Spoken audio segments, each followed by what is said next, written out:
Hi friends, Nishad പടിഞ്ഞാറ്റുമുറയാണ്. ദേശീയപാത 66 വികസന പ്രവർത്തനങ്ങളുടെ പുതിയ വീഡിയോയിലേക്ക് നിങ്ങൾക്കേവർക്കും സ്വാഗതം.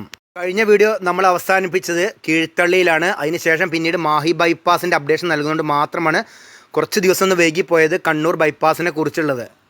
ദേശീയപാത 66 വികസനത്തിൽ ഏറ്റവും കൂടുതൽ പാലങ്ങൾ വരുന്ന ഒരു ബൈപ്പാസും കൂടിയാണ് കണ്ണൂർ ബൈപ്പാസ്. കീഴ്ത്തള്ളിയിൽ നിന്നാണ് ഈ ബൈപ്പാസ് ആരംഭിക്കുന്നത്. കീഴ്ത്തള്ളിയിൽ നിന്ന് സ്റ്റാർട്ട് ചെയ്യുന്ന സ്ഥലത്ത് തന്നെ പാലാണ് വന്നിരിക്കുന്നത്. അപ്പോൾ ഇതാണ് ആദ്യത്തെ പാലം. കീഴ്ത്തള്ളിയിൽ നിന്നും തുടങ്ങുന്ന കണ്ണൂർ ബൈപ്പാസ് എളയാവൂര്, മുണ്ടയാട്, പിന്നെ വാരം, പുല്ലൂപ്പിക്കടവ്, കാട്ടാമ്പള്ളി, കോട്ടക്കുന്ന്, പിന്നെ വളപ്പട്ടണം പുഴ കടന്ന് പാപ്പിനിശ്ശേരി, പിന്നീട് കല്യാശ്ശേരിയിലാണ് ഇത് അവസാനിക്കുക. ഏകദേശം 26 കിലോമീറ്ററോളം വരുന്നുണ്ട് കണ്ണൂർ ബൈപ്പാസ്. ഇത് വന്നു കഴിഞ്ഞാൽ കണ്ണൂർ ടൗണിലെ തിരക്കൊഴിവാക്കി നമുക്ക് പൂർണ്ണമായിട്ട് സഞ്ചരിക്കാൻ സാധിക്കുന്നതാണ്. കീഴ്ത്തള്ളിയിൽ നിന്ന് ഇവിടെ കയറുമ്പോൾ കാണുന്ന പാലത്തിൻ്റെ പീറിൻ്റെ വർക്കും പീർ ക്യാപ്പിൻ്റെ വർക്കുകളൊക്കെ അവസാന ഘട്ടത്തിലാണ്. ഇതിൻ്റെ മുകൾ ഭാഗത്ത് ഗേർഡർ ഇൻസ്റ്റാളേഷൻ ആരംഭിച്ചിട്ടില്ല. അതുപോലെ തന്നെ ഏറ്റവും കൂടുതൽ ബൈപ്പാസുകൾ ഉള്ളത് തൃശ്ശൂർ റീച്ചിലാണ്. തൃശ്ശൂർ റീച്ചിൽ വരുന്ന ഏറ്റവും നീളം കൂടിയ ബൈപ്പാസ് 6 കിലോമീറ്ററാണ്. പക്ഷേ കണ്ണൂർ ബൈപ്പാസ് 26 കിലോമീറ്ററിൻ്റെ അടുത്തുണ്ട്. മലബാറിലെ ഏറ്റവും നീളം കൂടിയ ബൈപ്പാസ് കണ്ണൂർ ബൈപ്പാസാണ്. അപ്പോൾ ഇത് താഴെ ചൊവ്വയെന്ന് വരുന്ന റോഡാട്ടോ. ഇവിടെ ആദ്യം ഇങ്ങനെ ഒരു റോഡ് ക്രോസിംഗ് ഉണ്ടായിരുന്നു. അപ്പോൾ അത് ഫുള്ളായിട്ട് മണ്ണെടുത്ത് താഴ്ത്തിയിരിക്കുകയാണ്. ഈ ഭാഗത്ത് ചെറിയ പ്രതിഷേധമൊക്കെ നടക്കുന്നുണ്ട്, കാരണം ഇവിടുത്തെ വഴി അടച്ചതുകൊണ്ട്. അപ്പം ഇത് ഞാൻ എടുക്കുന്ന സമയത്ത് ഇങ്ങനെയാണ് അവസ്ഥ. പക്ഷേ വീഡിയോ അപ്ലോഡ് ചെയ്തതിന് മുൻപ് ഇനി മാറിയിട്ടുണ്ടോ എന്ന് അറിയില്ല കേട്ടോ എനിക്ക്, കാരണം ഇത് 2 ദിവസം കഴിഞ്ഞിട്ടാണ് ഞാൻ അപ്ലോഡ് ചെയ്യുന്നത്. ഇത് മുട്ടോളം പാറ ആറ്റടപ്പ എന്ന് പറഞ്ഞ റോഡ് അതിലൂടെ കടന്നു പോകുന്നത്. ഇതിൽ കൂടെയൊക്കെ വാഹനങ്ങൾ പോയിരുന്ന റോഡാണ്. ഇതിപ്പോൾ ഈ പണികൾ നടക്കുന്നതുകൊണ്ട് ഇവിടെ ക്ലോസ് ചെയ്തിട്ടാണ് ഇരിക്കുന്നത്. പക്ഷേ ഇവിടുത്തെ പണി കണ്ടിട്ട് ഇവിടെ ഒരു ഓവർപാസ് വരുന്നുണ്ടെന്ന് തോന്നുന്നില്ല കേട്ടോ. മിക്കവാറും റോഡ് സ്ട്രെയിറ്റ് ആയിട്ട് ഈ മണ്ണെടുത്ത് താഴ്ത്തി ഇത് കൂടെ പോയിരിക്കും. പിന്നെ താഴത്ത് കൂടെ എവിടെയെങ്കിലും ആയിരിക്കും ഇവർക്ക് പാസേജ് ഉണ്ടാവുക. അത് കഴിഞ്ഞിട്ട് പിന്നീട് ഒരു ഫ്ലൈ ഓവർ വന്നിട്ട് എവിടെയാണെന്ന് വെച്ച് കഴിഞ്ഞാൽ തിലാനൂരിലാണ് ഫ്ലൈ ഓവർ വന്നിരിക്കുന്നത്. അതിൻ്റെ പണികളൊക്കെ ഏകദേശം പൂർത്തിയായിട്ടുണ്ട്. ഇനി 2 ഭാഗത്തും മണ്ണിട്ട് ഉയർത്തുന്ന പ്രവർത്തനമാണ് നടക്കാനുള്ളത്. ഏകദേശം ഇപ്പം നമ്മളൊരു 3 മാസങ്ങൾക്ക് ശേഷമാണ് ഇപ്പോൾ കണ്ണൂർ ബൈപ്പാസിലേക്ക് വന്നിരിക്കുന്നത്.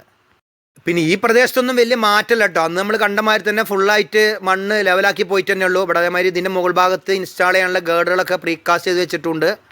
അപ്പോൾ ഇതാണ് 2ാമത്തെ പാലട. ഇതൊക്കെ വയഡക്റ്റ് രീതിയിലാണ് പാലത്തിൻ്റെ നിർമ്മാണം വന്നിരിക്കുന്നത്. ഇനി വയഡക്റ്റ് പാലം എന്താണെന്ന് വെച്ചാൽ ഈ ചതുപ്പ് നിലങ്ങളിലും അതുപോലെ തന്നെ ഉയർന്നും താഴ്ച നിൽക്കുന്ന സ്ഥലങ്ങളിൽ പണിയുന്ന പാലമാണ് വയഡക്റ്റ് പാലം. അതുപോലെ തന്നെ കേരളത്തിലെ ഏറ്റവും നീളം കൂടിയ വയഡക്റ്റ് പാലം വന്നിരിക്കുന്നത് വളാഞ്ചേരി ബൈപ്പാസിലാണ്. 2 കിലോമീറ്റർ അതിൻ്റെ നീളം. അപ്പോൾ ഇതാണ് എളയാവൂർ സൗത്ത് കേട്ടോ. അപ്പോൾ ഇതിൽ കൂടെയാണ് ഈ വയഡക്റ്റ് പാലം കടന്നു പോകുന്നത്. വയഡക്റ്റ് പാലത്തിനോട് വെച്ചിട്ടുള്ള പീറിൻ്റെ വർക്കും പീർ ക്യാപ്പിൻ്റെ വർക്കൊക്കെ പൂർത്തിയായിട്ടുണ്ട്. ഇതിന് മുകൾ ഭാഗത്തൊന്നും ഗേർഡർ ഇൻസ്റ്റാളേഷൻ ചെയ്തിട്ടില്ല. ഇൻസ്റ്റാൾ ചെയ്യാനുള്ള ഗേർഡറുകളൊക്കെ ഇതിൻ്റെ തൊട്ടടുത്ത് തന്നെ പ്രീകാസ്റ്റ് ചെയ്തും വെച്ചിട്ടുണ്ട്. അതുപോലെ തന്നെ ഒരു 3 മാസം കൊണ്ടുള്ള കമ്പാരിസൺ ഇട്ടത്. ഇവിടെ കുറച്ച് വർക്ക് മാത്രമേ നടന്നുള്ളൂ. പിന്നീട് ഇവിടെ വർക്ക് നടന്നിട്ടുണ്ട്. ഇവിടെ സൈഡിലൊക്കെ ഫുള്ളായിട്ട് മണ്ണെടുത്ത് താഴ്ത്തിയിട്ടുണ്ട്. അതുപോലെ തന്നെ ചില സ്ഥലത്ത് കോൺക്രീറ്റ് വാൾ നിർമ്മിക്കുന്നത്, കാരണം ഇവിടെയൊക്കെ മണ്ണിടിച്ചിലുണ്ടായ പ്രദേശമാണ്. ഇനി ഈ സോയിൽ നെയിലിംഗ് ചെയ്യുന്ന സ്ഥലം എന്ന് വെച്ച് കഴിഞ്ഞാൽ അത്യാവശ്യം നല്ല സ്ട്രോങ് ഉള്ള സ്ഥലത്ത് മാത്രമേ ഇവിടെ സോയിൽ നെയിലിംഗ് ചെയ്യുള്ളൂ. ഇല്ലാത്ത സ്ഥലത്ത് ഫുള്ളായിട്ട് കോൺക്രീറ്റ് വാളാണ് കെട്ടിപ്പൊന്തി. കാരണം ഈ ഭാഗത്തൊക്കെ ഫുള്ള് മണ്ണിടിച്ചിട്ടുണ്ടായിരുന്നു. അപ്പോൾ ഇവിടെയൊക്കെ കോൺക്രീറ്റ് വാൾ കെട്ടിപ്പൊന്തിച്ചിട്ടാണ് പിന്നീട് റോഡ് മുന്നോട്ട് പോവുക. അപ്പോൾ ഞാൻ ഇതിന് മുൻപെടുത്ത വീഡിയോ ഉണ്ട്, അത് ഈ വീഡിയോൻ്റെ ലാസ്റ്റ് ഞാൻ ഇടാം കേട്ടോ. അപ്പോൾ ഒന്ന് കണ്ടു നോക്കണം, എന്നാലും നിങ്ങൾക്ക് ഏകദേശം മനസ്സിലാവുകയുള്ളൂ എത്രത്തോളം മാറ്റം 3 മാസം കൊണ്ട് ഈ ഭാഗത്തൊക്കെ വന്നിട്ടുണ്ട് എന്നുള്ളത്. അപ്പോൾ ശരിക്കും പറയുകയാണെങ്കിൽ തന്നെ ഒരു പാലം മുതൽ മറ്റൊരു പാലം വരെ കുറച്ച് ദൂരം മാത്രമേ റോഡ് ഉണ്ടാവുള്ളൂ. പിന്നീട് വീണ്ടും പാലത്തിൻ്റെ മുകൾക്കാണ് നമ്മൾ കയറാൻ പോകുന്നത്.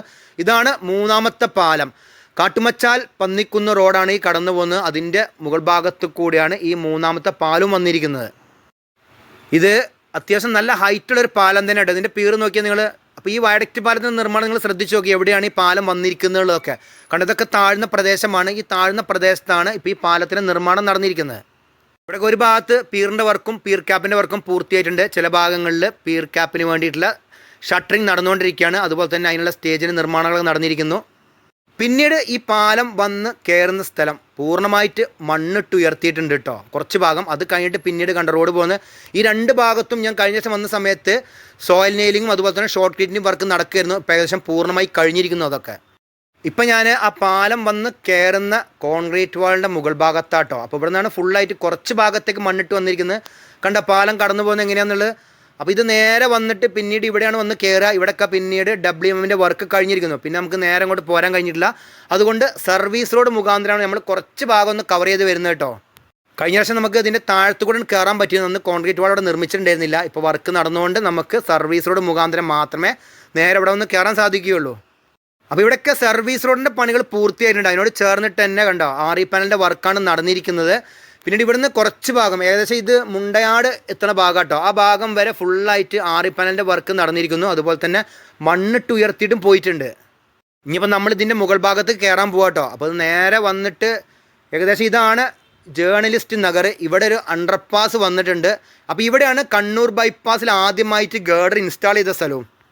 പിന്നെ ഇവിടെ വേറെ പ്രത്യേകത ഉണ്ട്. ഈ അണ്ടർപാസ് കഴിഞ്ഞിട്ട് പിന്നീട് ഒരു ചെറിയ പെഡസ്ട്രിയൻ പാസേജ് വരുന്നുണ്ട് കേട്ടോ.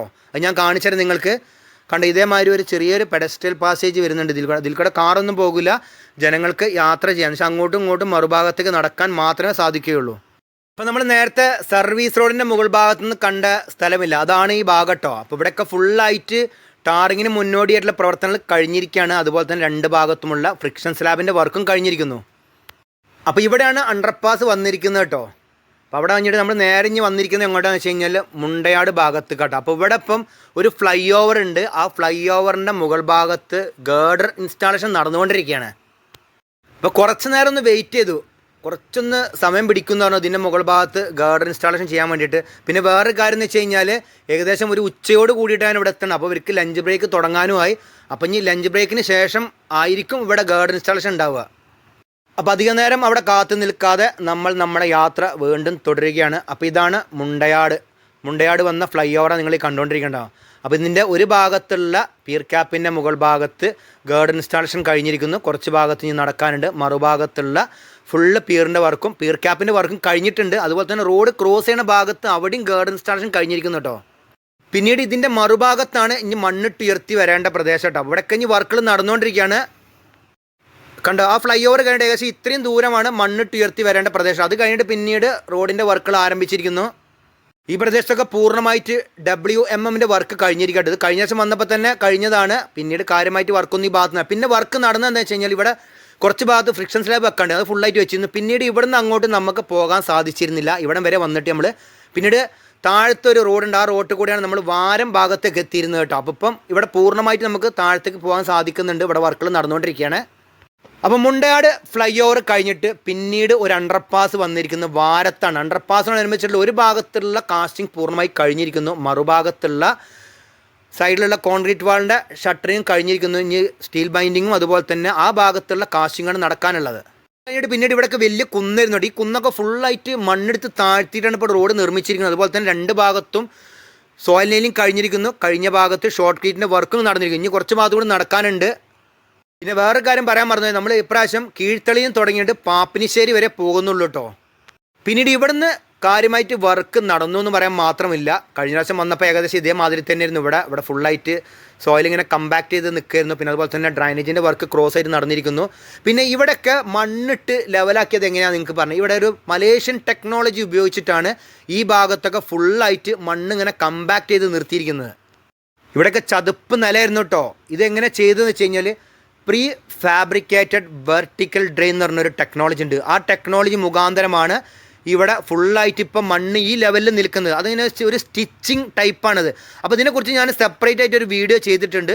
അതും ഞാൻ ഈ വീഡിയോൻ്റെ ലാസ്റ്റ് കൊടുക്കാട്ടോ. അതൊക്കെ നിങ്ങൾ കണ്ടു നോക്കണം. എന്നാലും നിങ്ങൾക്ക് ഇങ്ങനത്തെ ഓരോ ടെക്നോളജി വെച്ചിട്ടാണ് ഇവിടെ എങ്ങനെ സോയിൽ കമ്പാക്ട് ചെയ്തും അതുപോലെ തന്നെ ഏതൊക്കെ പുതിയ മെഷീനറികളാണ് നമ്മൾ ഈ ദേശീയപാത 66 വികസനത്തിൽ വന്നിരിക്കുന്നത് മനസ്സിലാവുകയുള്ളൂ.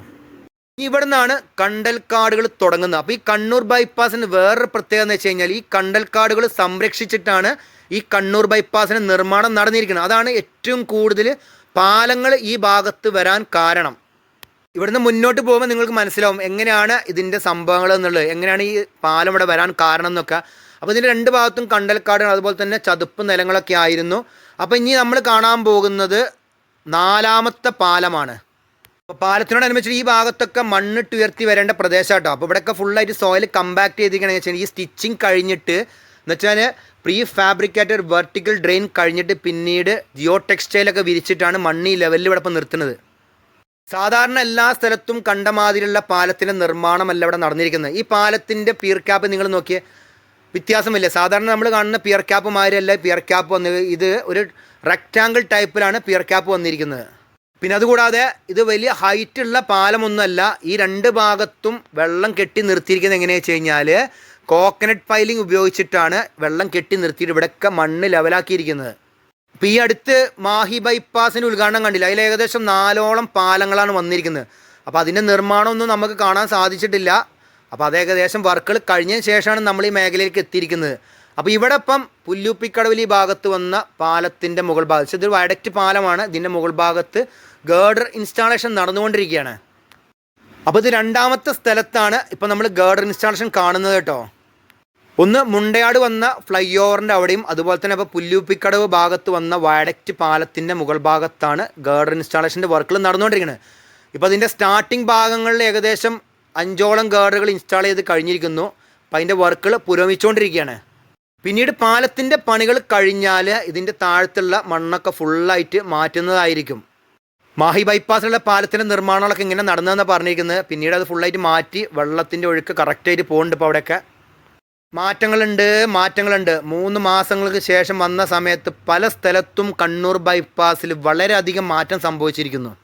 പിന്നീട് ഈ പാലം കഴിഞ്ഞിട്ടുള്ള ഭാഗത്തൊക്കെ നമ്മൾ നേരത്തെ പറഞ്ഞ മാതിരി മലേഷ്യൻ ടെക്നോളജിയായ പ്രീ ഫാബ്രിക്കേറ്റർ വെർട്ടിക്കൽ ഡ്രെയിൻ എന്ന് വെച്ച് കഴിഞ്ഞാൽ ഒരു സ്റ്റിച്ചിങ് ടൈപ്പാണ്. മണ്ണ് സ്റ്റിച്ച് ചെയ്യുക എന്ന് പറയും, അതേ രീതിയാണ് ഇവിടെ വർക്ക് നടന്നിരിക്കുന്നത്. കഴിഞ്ഞ പ്രാവശ്യം ഞാൻ വന്ന സമയത്ത് ഇവിടെ ഒരു ഗാൻഡ്രി ക്രെയിൻ കണ്ടിരുന്നു, അതിൻ്റെ ഓരോ പാർട്സുകൾ. പക്ഷെ ഇപ്പോൾ അത് കാണാനില്ല, അത് എവിടേക്ക് കൊണ്ടുപോയി എന്നാവട്ടോ. അപ്പോൾ ഇനി ഒരു അണ്ടർപാസാണ് വന്നിരിക്കുന്നത്. അണ്ടർപാസിനോടനുബന്ധിച്ചിട്ടുള്ള ഫൗണ്ടേഷൻ വർക്കും 2 ഭാഗത്തുമുള്ള കോൺക്രീറ്റ് വാളിൻ്റെ നിർമ്മാണങ്ങളൊക്കെ പുരോഗമിച്ചുകൊണ്ടിരിക്കുകയാണ്. ഇതൊക്കെ പുല്ലൂപ്പിക്കടവ് ഭാഗങ്ങളാട്ടോ. അപ്പോൾ അണ്ടർപാസ് കഴിഞ്ഞിട്ട് ഈ ഭാഗത്തൊക്കെ മണ്ണിട്ട് ഉയർത്തി വരാനുള്ളതാണ്. അതിന് വേണ്ടിയിട്ടുള്ള സോയിലിൻ്റെ ഓരോ പരിപാടികളും ഇവിടെ നടന്നുകൊണ്ടിരിക്കുന്നത്.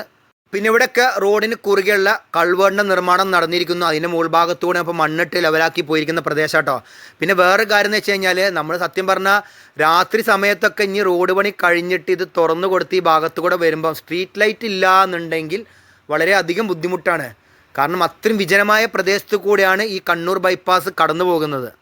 ഇത്രയും ദൂരത്തിൻ്റെ ഇടയിലൊക്കെ ഒരു ശരിക്കും പറഞ്ഞാൽ ഒരു ട്രാഫിക് എയ്ഡ് പോസ്റ്റെങ്കിലും വരണം. കാരണം ഇങ്ങനത്തെ ഒറ്റപ്പെട്ട സ്ഥലത്തു കൂടെയൊക്കെ വാഹനത്തിൽ കൂടെ യാത്ര ചെയ്യുമ്പോൾ വാഹനത്തിന് എന്തെങ്കിലും പറ്റിക്കഴിഞ്ഞാലൊക്കെ പെട്ടെന്ന് ഒരു ആംബുലൻസ് സർവീസ് അല്ലെങ്കിൽ പോലീസുകാരുടെ സേവനം ലഭിക്കണമെങ്കിൽ ഇതിൻ്റെ അടുത്തൊരു പോലീസ് എയ്ഡ് പോസ്റ്റൊക്കെ വേണം, വരുമായിരിക്കും ചിലപ്പം. പിന്നീട് ഒരു ഓവർപാസ്സാണ്. ഓവർപാസ് വന്നിരിക്കുന്നത് അത്താഴക്കുന്ന് എന്ന് പറഞ്ഞ സ്ഥലത്താട്ടോ. അപ്പോൾ ഇവിടെയൊക്കെ ഫുള്ളായിട്ട് മണ്ണെടുത്ത് താഴ്ത്തിയിട്ടാണ് ഈ റോഡിൻ്റെ നിർമ്മാണം നടന്നിരിക്കുന്നത്. എനിക്ക് തോന്നുന്നു ഈ ഭാഗത്ത് മണ്ണിട്ട് ഉയർത്തി വരേണ്ട പ്രദേശമാണ്, അതാണ് ഇങ്ങനെ കിടക്കുന്നത്. ഇതിൻ്റെ കുറച്ച് ഭാഗത്തായിട്ട് RE ബ്ലോക്കിൻ്റെ വർക്ക് ആരംഭിച്ചിട്ടുണ്ട്. കാരണം ഒരു പാലം വരുന്നുണ്ട്, പാലത്തിനോടനുബന്ധിച്ചുള്ള വർക്കാണ് ഇപ്പോൾ നടന്നിരിക്കുന്നത്. അപ്പോൾ ഇതാണ് 5ാമത്തെ പാലട്ടോ. 5ാമത്തെ പാലം ഇവിടുന്ന് സ്റ്റാർട്ട് ചെയ്യുകയാണ്. അപ്പോൾ നിങ്ങൾ നോക്കി, ഈ പാലം കടന്നു പോകുന്നതിൻ്റെ 2 ഭാഗത്തും വെള്ളമാണ്, അതിൻ്റെ സെൻറ്ററിൽ കൂടെയാണ് ഇപ്പോൾ ഈ പാലം കടന്നു പോകുന്നത്. പാലത്തിൻ്റെ പണികൾക്ക് ശേഷം ഈ മണ്ണ് പൂർണ്ണമായിട്ട് മാറ്റുന്നതായിരിക്കും. അപ്പോൾ ഇതും വലിയ ഹൈറ്റ് ഇല്ലാത്തൊരു പാലമാണ്. അതുപോലെ തന്നെ നമ്മൾ നേരത്തെ കണ്ട അത്രയും പാലങ്ങളുടെ നീട്ടവും ഇല്ല കേട്ടോ. കണ്ട ഇവിടെയൊക്കെ സാധാരണ രീതിയിലേക്കാരും ഒരു വ്യത്യസ്തത ഉണ്ട് ഈ പീറിനും പീർ ക്യാപ്പിൻ്റെ വർക്കുകൾക്കും. പിന്നെ അതുപോലെ തന്നെ ഇതിൻ്റെ മുകൾ ഭാഗത്തും ഗേർഡർ ഇൻസ്റ്റാളേഷൻ ഒന്നും നടന്നിട്ടില്ല. അതിൻ്റെ മുകൾ ഭാഗത്ത് വെക്കാനുള്ള ഗേർഡറുകളൊക്കെ ഇതിൻ്റെ തൊട്ടടുത്ത് തന്നെ പ്രീകാസ്റ്റ് ചെയ്തും വെച്ചിട്ടുണ്ട്. പിന്നീട് ഇവിടുന്ന് അങ്ങോട്ട് ഇങ്ങനെ ഒഴിഞ്ഞ് കിടക്കുകയാണ്. ആ റോഡ് കണ്ടോ നിങ്ങൾ, ഫുള്ളായിട്ട് മണ്ണിട്ട് ലെവലാക്കിയിരിക്കുകയാണ്. കാരണം ഈ പാലം കഴിഞ്ഞിട്ട് കുറച്ച് ഭാഗത്തേക്ക് മാത്രം മണ്ണിട്ട് ഉയർത്തി വരേണ്ടേ ഉള്ളൂ. കണ്ടോ, പിന്നീട് ഇവിടുന്ന് അങ്ങോട്ട് നീണ്ട് നിവർന്ന് കിടക്കുകയാണ് ഈ ഏരിയ കേട്ടോ. അപ്പോൾ ഞാനതാ നേരത്തെ പറഞ്ഞത്, ഇതുപോലെയുള്ള പല വിജനമായ സ്ഥലങ്ങളിൽ കൂടിയാണ് ഈ കണ്ണൂർ ബൈപ്പാസ് കടന്നു പോകുന്നത്. നമ്മൾ മലബാർ മേഖലയിൽ കിടക്കുകയാണെങ്കിൽ തന്നെ ബൈപ്പാസുകളുടെ കാര്യത്തിൽ എടുത്തു പറയേണ്ട ഒരു ബൈപ്പാസാണ് കൊയിലാണ്ടി ബൈപ്പാസ്. കൊയിലാണ്ടി ടൗണും കൊല്ലം ടൗണും ഗതാഗതക്കുരുക്കിൽ നിന്നും പൂർണ്ണമായി ഒഴിവാക്കിയിട്ടാണ് കൊയിലാണ്ടി ബൈപ്പാസ് വന്നിരിക്കുന്നത്. 11 കിലോമീറ്റർ അതിൻ്റെ നീളം. ചെങ്ങോട്ടുകാവിൽ നിന്നും തുടങ്ങിയിട്ട് നന്ദി ബസാറിലാണ് ഇത് അവസാനിക്കുന്നത്. പിന്നെ അടുത്തത് മൂരാട് പാലം. മൂരാട് പാലത്തിൻ്റെ തൊട്ടടുത്ത് തന്നെ പുതിയ പാലത്തിന് നിർമ്മാണം കഴിഞ്ഞിട്ട് 2024 മാർച്ച് 12 വൈകുന്നേരം ഗതാഗതത്തിന് വേണ്ടി ഒരു ഭാഗം തുറന്നു കൊടുത്തിരിക്കുന്നു. പിന്നൊന്ന് മാഹി ബൈപ്പാസാണ്. അത് 11 2024 മാർച്ചിൽ ഗതാഗതത്തിന് വേണ്ടി തുറന്നു കൊടുത്തു. 18.6 കിലോമീറ്റർ അതിൻ്റെ നീളം. അപ്പോൾ ഇതാണ് കണ്ണൂർ ബൈപ്പാസിലെ 6ാമത്തെ പാലം. കാട്ടാമ്പള്ളി ഭാഗത്താണ് ഈ പാലം വന്നിരിക്കുന്നത്. അപ്പം കണ്ണൂർ ബൈപ്പാസിൽ 2ാമത് പാലത്തിൻ്റെ മുകൾ ഭാഗത്ത് ഗേർഡർ ഇൻസ്റ്റാളേഷൻ ആരംഭിച്ചിരിക്കുന്നത് ഈ പാലത്തിൻ്റെ അവിടെയാണ്. ഇതും ഒരു ഭാഗത്തുള്ള പീർ ക്യാപ്പിൻ്റെ മുകൾ ഭാഗത്ത് ഗേർഡർ ഇൻസ്റ്റാളേഷൻ കഴിഞ്ഞിട്ട് അതിൻ്റെ മുകൾ ഭാഗത്ത് കാസ്റ്റിംഗ് ഏകദേശം പൂർത്തിയായിക്കൊണ്ടിരിക്കുകയാണ്. മറുഭാഗത്ത് പീറിൻ്റെ വർക്കും പീർ ക്യാപ്പിൻ്റെ വർക്കും മാത്രമേ കഴിഞ്ഞിട്ടുള്ളൂ. ഒരു ഭാഗത്തുള്ള വർക്കാണ് ഇപ്പോൾ പുരോഗമിച്ചുകൊണ്ടിരിക്കുന്നത്. ഞാൻ നേരത്തെ പറഞ്ഞില്ല, നമ്മൾ ബൈപ്പാസിൽ കയറിയ സമയത്ത് ഒരു സ്ഥലത്ത് ഇങ്ങനെ ഗാൻഡ്രി ക്രെയിൻ്റെ കുറച്ച് പാർട്സ് കണ്ടിരുന്നു, അത് കാണാനില്ല എന്നുള്ളത്. എനിക്ക് തോന്നുന്നു അത് ഈ ഭാഗത്താണ് കൊണ്ട് ഇൻസ്റ്റാൾ ചെയ്ത് വെച്ചിരിക്കുന്നത്. കാരണം ഇവിടെയാണ് ഇതിൻ്റെ മുകൾ ഭാഗത്ത് വെക്കാനുള്ള ഗേർഡുകളൊക്കെ പ്രീകാസ്റ്റ് ചെയ്യുന്നത്. ലിഫ്റ്റിങ്ങിനും അതുപോലെ തന്നെ ഷിഫ്റ്റ് ചെയ്യാനൊക്കെ ഗാൻഡ്രി ക്രെയിനാണ് ഉപയോഗിക്കുന്നത്. പിന്നീട് അടുത്ത ഒരു ഓവർപാസ് വന്നിരിക്കുന്നത് എവിടെയാണെന്ന് വെച്ച് കഴിഞ്ഞാൽ കോട്ടക്കുന്ന് ഭാഗത്താണ്. കഴിഞ്ഞ പ്രാവശ്യം ഞാൻ ഈ ഭാഗത്ത് വന്ന സമയത്ത് ഇവിടെ മണ്ണെടുക്കൽ മാത്രം നടന്നിട്ടുള്ളൂ. ഇപ്പോൾ വന്ന സമയത്ത് ഓവർപാസിൻ്റെ ഒരു ഭാഗത്തുള്ള വർക്കുകൾ കംപ്ലീറ്റ് ആയിട്ടുണ്ട്. അതിൻ്റെ മുകൾ ഭാഗത്ത് കാസ്റ്റിങ്ങും പൂർത്തിയായിട്ടിരിക്കുന്നു. ഇനി മറുഭാഗത്ത് മണ്ണെടുത്ത് താഴ്ത്തണം എന്നുണ്ടെങ്കിൽ ഇതിൻ്റെ മുകൾ ഭാഗത്ത് വെച്ചാൽ പുതിയതായിട്ട് നിർമ്മിച്ച ഓവർപാസിൻ്റെ ഒരു ഭാഗം ഉണ്ടല്ലോ, അതിൻ്റെ മുകൾ ഭാഗത്തെ വർക്ക് കംപ്ലീറ്റ് ആവണം. പിന്നീട് അതിൽ കൂടെ ഗതാഗതം തിരിച്ചു വിട്ടതിന് ശേഷം മാത്രമേ മറുഭാഗത്ത് മണ്ണെടുത്ത് താഴ്ത്തിയിട്ട് ഓവർപാസിൻ്റെ വർക്കുകൾ നടക്കുകയുള്ളൂ. അപ്പോൾ ഇവിടെ നിന്നൊക്കെ ഇങ്ങോട്ട് വന്ന് കോട്ടക്കുന്ന് കഴിഞ്ഞിട്ട് പിന്നീട് ഒരു പാലം വരുന്നുണ്ട്. അത് ഏതാണെന്ന് വെച്ച് കഴിഞ്ഞാൽ നമ്മുടെ വളപ്പട്ടണം പുഴയ്ക്ക് കുറുകെയാണ് പാലം വന്നിരിക്കുന്നത്. ഏകദേശം 1/2 കിലോമീറ്ററോളം ദൂരമുണ്ട് ഈ പാലത്തിന്. ഇവിടെ ഒരു കോൺക്രീറ്റ് വാൾ നിർമ്മിക്കണുണ്ട് നിങ്ങൾ. അപ്പോൾ ഇത്രയും ദൂരം ഫുള്ളായിട്ട് മണ്ണിട്ട് ഉയർത്തി വരാനുള്ള പ്രദേശമാണ്. അത് കഴിഞ്ഞിട്ടാണ് പിന്നീട് പാലത്തിൻ്റെ വർക്കുകൾ ആരംഭിച്ചിരിക്കുന്നത്. ഇവിടേക്ക് ഏകദേശം പീറിൻ്റെ വർക്ക് കംപ്ലീറ്റ് ആയിട്ടുണ്ട്. ചില ഭാഗത്ത് പീർ ക്യാപ്പിൻ്റെ വർക്കുകൾ പൂർത്തിയായിരിക്കുന്നു. ചില ഭാഗത്ത് പീർ ക്യാപ്പിന് വേണ്ടിയുള്ള സ്റ്റേജുകൾ നിർമ്മിച്ചിട്ട് പീർ ക്യാപ്പിൻ്റെ വർക്കുകളും ആരംഭിച്ചിട്ടുണ്ട്. ഇവിടുന്ന് കുറച്ച് ഭാഗം പുഴയിലേക്ക് മണ്ണിറക്കിയിട്ടിട്ടാണ് ഈ പാലത്തിന് വേണ്ടിയിട്ടുള്ള പീറിൻ്റെ നിർമ്മാണം നടന്നിരിക്കുന്നത്. പക്ഷേ ഈ വളപ്പട്ടണം പുഴയ്ക്ക് കുറുകെ വരുന്ന പാലത്തിൻ്റെ നിർമ്മാണം ഉണ്ടല്ലോ, ഭയങ്കര സ്പീഡിലാണ് നടന്നിരിക്കുന്നത്. അതുപോലെ ഈ ഭാഗത്ത് വർക്ക് ഏറ്റെടുത്തിരിക്കുന്നത് വിശ്വസമുദ്രയാണ്. ഏകദേശം 1/2 കിലോമീറ്റർ ദൂരം വരുന്നുണ്ട് കേട്ടോ ഈ പാലം. ഇപ്പോൾ കണ്ടാൽ നിങ്ങൾ ഏകദേശം പൈലിങ്ങിൻ്റെ വർക്കുകളൊക്കെ അവസാന ഘട്ടത്തിലാണ് നടന്നുകൊണ്ടിരിക്കുന്നത്.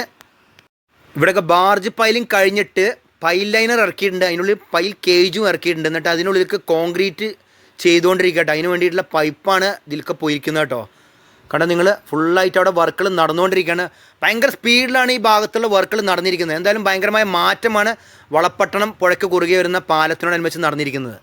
പക്ഷേ വേറെ കാര്യം എന്ന് വെച്ച് കഴിഞ്ഞാൽ നമ്മൾ മറ്റു റീച്ചുകളിൽ കാണുന്ന മാതിരിയല്ല ഈ ബൈപ്പാസിൻ്റെ കാര്യം. ഈ ബൈപ്പാസിൽ ഏറ്റവും കൂടുതൽ പാലങ്ങളാണ് വന്നിരിക്കുന്നത്. അപ്പോൾ അതുകൊണ്ട് വലിയ പ്രശ്നം മണ്ണിന് വരുന്നില്ല ഇവിടെ. ഇതിപ്പം പാലത്തിൻ്റെ മറുഭാഗം കേട്ടോ. അപ്പോൾ ഇവിടെയൊക്കെ പീർ ക്യാപ്പിൻ്റെ മുകൾ ഭാഗത്ത് ഗേർഡർ ഇൻസ്റ്റാളേഷൻ ഒരു ഭാഗത്ത് നടന്നിരിക്കുന്നു. ആദ്യമൊക്കെ നമുക്ക് അങ്ങോട്ട് പോകാൻ സാധിച്ചിരുന്നു. ഇപ്പോൾ വർക്കുകൾ നടക്കുന്നതുകൊണ്ട് ഇപ്പോൾ ഇവിടെ ക്ലോസ് ചെയ്തിരിക്കുകയാണ്. അപ്പോൾ നമ്മൾ നേരെ തിരിച്ച് പാപ്പിനിശ്ശേരി ഭാഗത്തേക്കാണ് പോകാൻ പോകുന്നത്. അപ്പോൾ വളപ്പട്ടണം പുഴയ്ക്ക് കുറുകെ വരുന്ന പാലം കഴിഞ്ഞിട്ട് പിന്നീട് ഒരു അണ്ടർപാസാണ് വന്നിരിക്കുന്നത്. അണ്ടർപാസാണ് വെച്ചാൽ വർക്കുകളൊക്കെ കംപ്ലീറ്റ് ആയിരിക്കുക കേട്ടോ. ഫുള്ളായിട്ട് കാസ്റ്റിംഗ് കഴിഞ്ഞിരിക്കുകയാണ്. ഇപ്പോൾ ഇവിടെ സർവീസ് റോഡിൻ്റെ വർക്ക് നടക്കുന്നുണ്ട്. അത് കഴിഞ്ഞിട്ടുള്ള കുറച്ച് ഭാഗത്ത് RE പാനലിൻ്റെ വർക്കാണ് നടക്കാനുള്ളത്. ഈ RE പാനലിൻ്റെ വർക്ക് കഴിഞ്ഞിട്ടുള്ള ഭാഗത്ത് കണ്ടാൽ നിങ്ങൾ ഫുള്ളായിട്ട് കോൺക്രീറ്റ് വാൾ കെട്ടിപ്പൊന്തിച്ചിരിക്കുന്നു. അതുപോലെ തന്നെ വലത് ഭാഗത്ത് സർവീസ് റോഡിന് ചേർന്നിട്ട് ഡ്രൈനേജിൻ്റെ വർക്കുകളും കംപ്ലീറ്റ് ആയിട്ടുണ്ട്. അപ്പോൾ ഇനി ഈ ഭാഗം ഫുള്ളായിട്ട് അണ്ടർപാസിനോടനുബന്ധിച്ചിട്ട് മണ്ണിട്ട് ഉയർത്തി വരേണ്ട പ്രദേശമാണ്. അതുകൊണ്ടനുബന്ധിച്ചുള്ള വർക്കുകളൊക്കെ ഒരു ഭാഗത്ത് നടക്കുന്നുണ്ട്. പിന്നെ കണ്ണൂർ ബൈപ്പാസിൽ വേറൊരു മാറ്റം കൂടി സംഭവിച്ചിരിക്കുന്നു കേട്ടോ. ഇപ്പോൾ നമ്മളെപ്പോഴും കമ്പയർ ചെയ്യണത് ഏകദേശം ഒരു 3 മാസം മുൻപാണ് ഞാൻ ഈ ഭാഗത്തേക്ക് വന്നിരിക്കുന്നത്. അപ്പം 3 മാസം മുമ്പ് വന്ന സമയത്ത് ഇവിടെ ഒരു അണ്ടർപാസ് ഉണ്ടായില്ല. ഇപ്പോൾ അണ്ടർപാസിൻ്റെ വർക്കുകൾ ആരംഭിച്ചിട്ടുണ്ട്. അപ്പോൾ ഇതല്ല, ഇതിപ്പോൾ നമ്മൾ നേരത്തെ കണ്ട അണ്ടർപാസ് കഴിഞ്ഞുള്ള ഭാഗമാണ് ഫുള്ള് മണ്ണിട്ട് ഉയർത്താനുള്ളത്. പിന്നീട് ഇത് കഴിഞ്ഞിട്ട് ഫുള്ളായിട്ട് WMMൻ്റെ വർക്ക് കഴിഞ്ഞിരിക്കുന്നു. അതുപോലെ തന്നെ ഇവിടെ ഒരു ഭാഗത്ത് സർവീസ് റോഡിൻ്റെ വർക്ക് കഴിഞ്ഞിട്ടുണ്ട്. അപ്പോൾ ഇവിടെ നിന്നൊക്കെ ഇനി മണ്ണിട്ട് ഉയർത്തി വരേണ്ട പ്രദേശമായിട്ട് ഇവിടെ വരെയാണ് WMMൻ്റെ വർക്ക് കഴിഞ്ഞിരിക്കും. ഇവിടുന്ന് ഫുള്ളായിട്ട് ഇനി മണ്ണിട്ട് ഉയർത്തി വരണം. അപ്പോൾ ഇത് പുതിയതായിട്ട് വന്ന അണ്ടർപാസാണ്. അണ്ടർപാസിനോടനുബന്ധിച്ചിട്ട് ഫൗണ്ടേഷൻ്റെ വർക്ക് കംപ്ലീറ്റ് ആയി കഴിഞ്ഞിട്ടുണ്ട്. 2 ഭാഗത്തുമുള്ള കോൺക്രീറ്റ് വാളിന് വേണ്ടിയിട്ടുള്ള സ്റ്റീൽ ബൈൻഡിങ് ആണ് ഇപ്പം നടന്നുകൊണ്ടിരിക്കുന്നത്. അതുപോലെ തന്നെ ഇവിടെയൊക്കെ സോയിൽ കമ്പാക്ട് ചെയ്യുന്നതിന് മുൻപായിട്ട് നമ്മൾ നേരത്തെ പറഞ്ഞ മലേഷ്യൻ ടെക്നോളജിയായ പ്രീ ഫാബ്രിക്കേറ്റഡ് വെർട്ടിക്കൽ ഡ്രെയിൻ എന്ന് വെച്ച് കഴിഞ്ഞാൽ സ്റ്റിച്ചിങ്, മണ്ണിൽ സ്റ്റിച്ചിങ് ഇവിടെ ചെയ്തിട്ടുണ്ട്. പിന്നെ ജിയോ ടെക്സ്റ്റൈലൊക്കെ വിരിച്ചിട്ടാണ് മണ്ണ് ലെവലാക്കി വന്നിരിക്കുന്നത്. പിന്നീട് ആ അണ്ടർപാസ് കഴിഞ്ഞിട്ട് പിന്നീട് വേറൊരു മാറ്റോട് വന്നിരിക്കുന്നത് ഇവിടെയുണ്ട്. പാപ്പിനിശ്ശേരി നിലവിലെ റോഡ് എത്തുന്നതിന് മുൻപായിട്ട് ഇവിടെ ഒരു പാലം പണി നടന്നുകൊണ്ടിരിക്കുകയാണ്. അപ്പോൾ കണ്ണൂർ ബൈപ്പാസ് തുടങ്ങുന്ന കീഴ്ത്തള്ളിയിലും ഒരു പാലമുണ്ട്, അവസാനിക്കുന്ന സ്ഥലത്തും ഒരു പാലം വന്നിട്ടുണ്ട്. അപ്പോൾ ഇവിടെ വന്നിട്ടാണ് നിലവിലെ ദേശീയപാതയിൽ വന്ന് കയറുക കേട്ടോ. അപ്പോൾ ഇതൊക്കെയാണ് ദേശീയപാത 66 കണ്ണൂർ ബൈപ്പാസിൻ്റെ വിശേഷങ്ങൾ. ഈ വീഡിയോ നിങ്ങൾക്ക് ഇഷ്ടപ്പെടുക നിങ്ങൾ മറ്റുള്ളവർക്ക് മാക്സിമം ഷെയർ ചെയ്ത് കൊടുക്കുക, ലൈക്ക് ചെയ്യുക, കമൻറ്റ് എഴുതാൻ മറക്കരുത്. അപ്പോൾ പുതിയൊരു പുത്തൻ വീഡിയോ ആയിട്ട് വരുന്നവരെ നിങ്ങളോട് എല്ലാവരോടും ബൈ.